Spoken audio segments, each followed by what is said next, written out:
స్వామివారి నుండి పిలుపు వచ్చింది. నేను మా బామ్మర్ది ఇంకో ఫ్రెండ్స్తో కలిసి తిరుపతి అయితే బయలుదేరాం.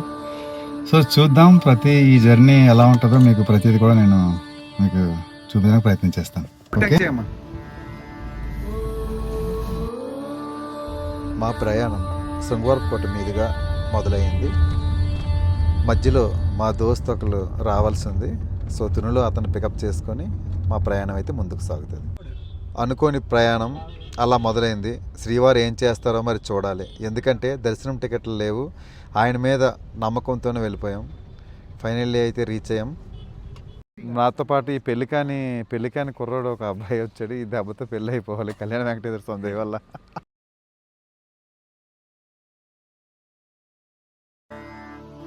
అందరం కూడా మెట్ల మార్గం గుండా వెళ్దామని భావించి శ్రీవారి పాదాల నుంచి మా యొక్క నడక అయితే ప్రారంభమైంది.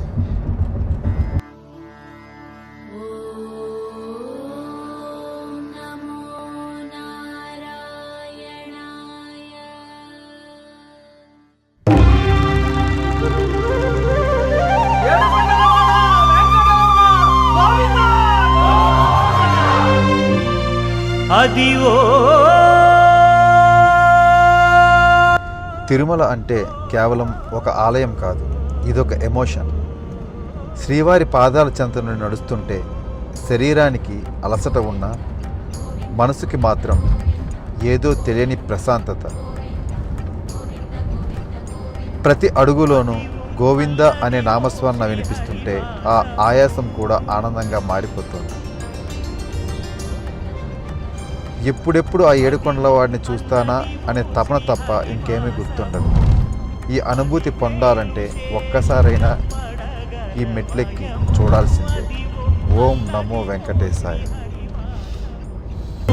10,000 శేషుల పడ. ఆ ఏడుకొండల వాడిని దర్శించడానికి చూసారా, వయసుతో సంబంధం లేకుండా ఎంత ఉత్సాహంగా ఆమె అడుగులో అడుగు వేసుకుంటూ వెంకన్నబాబు దర్శనానికి వెళ్తోందో. నిజంగా అద్భుతం కదా. అదే గోవిందుని యొక్క మహిమ. ఓం శ్రీ నమో వెంకటేశాయ. అది వెంకటాచలమఖిలో నటము, అదివో బ్రహ్మాదుల కపురూపము, అదివో నిత్య నివాసమఖిల మునులకు.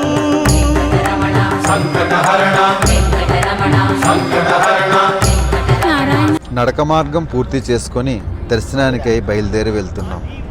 దర్శనం మరి శ్రీవారు ఏం చేస్తారో మరి వేచి చూడాలి.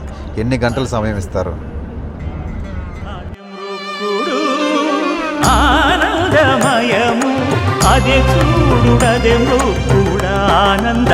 జనాలు రద్దీ అయితే బాగా ఎక్కువగా ఉంది. మొత్తం కంపార్ట్మెంట్స్ అన్నీ ఫుల్. చూద్దాం స్వామివారు ఏం చేస్తారో మరి.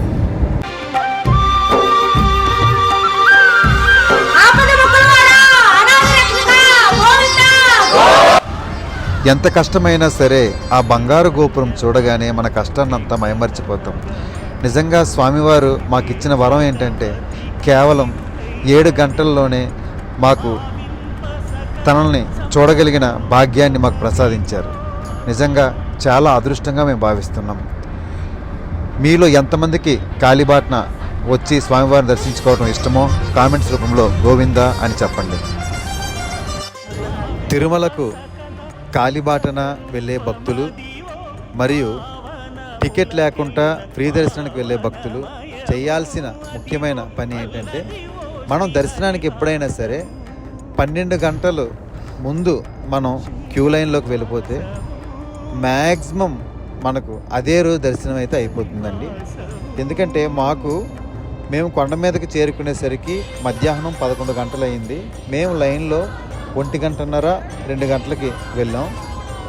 మాకు దర్శనం రాత్రి 12:30 సుమారు 1 గంట ఆ మధ్యలో మాకు దర్శనం అయిపోయింది. సో ఈ విధంగా ప్లాన్ చేసుకుంటే మనకి ఈజీగా ఉంటుంది.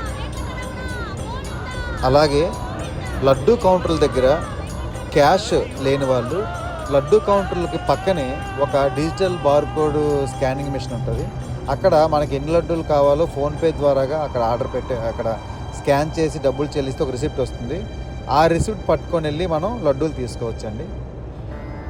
అందరికీ శుభం కలగాలి. ఓం నమో వెంకటేశాయ. సో అదండి అనుకోని ప్రయాణం, శ్రీవారి దర్శనం మా సభ్యులందరికీ ఈ విధంగా కలిగింది. సో మీకు కూడా మీ కుటుంబ సభ్యులకు కూడా ఆ శ్రీవారి దర్శనం లభించాలని మనస్ఫూర్తిగా కోరుకుంటున్నాను. మరోసారి మరో మంచి టాపిక్తో మళ్ళీ కలుద్దాం. అంతవరకు సెలవు. మీ సంజీవ్ సైనింగ్ ఆఫ్.